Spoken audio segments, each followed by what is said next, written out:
Assalamu alaikum мекендештер.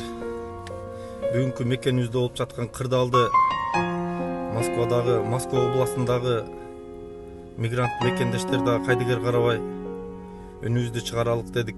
Кыргыздарым, мекендештерим, түндүк түштүк деген постторду жазбай, экиге бөлүнбөй ынтымакта бололу. Бир кайгырткан нерсе, аталар кайдасыңар?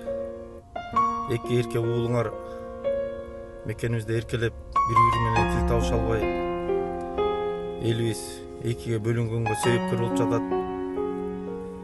Энелер кайдасыңар? Балдарым токтоткула деген.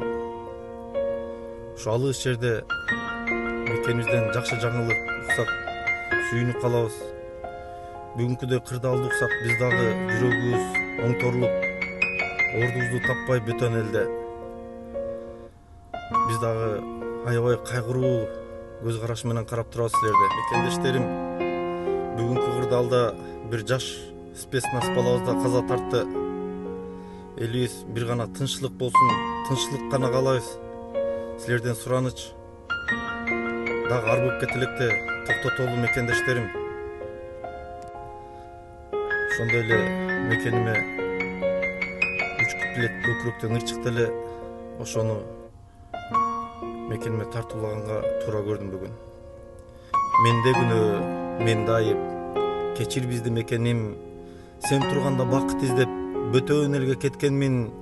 Айтчы мекен, кыргыз болуп бөтөн тилде сүйлөгөн, балдарымда сени көздөй кантип алып кетемин.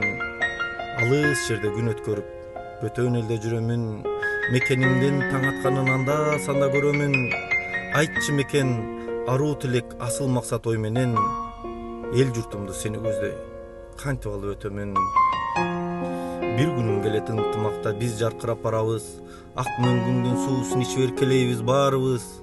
Айтчы мекен, бөтөн жерде кыйналгандын бир күнүн, ата журтка даттанып биз канча кылым айтабыз.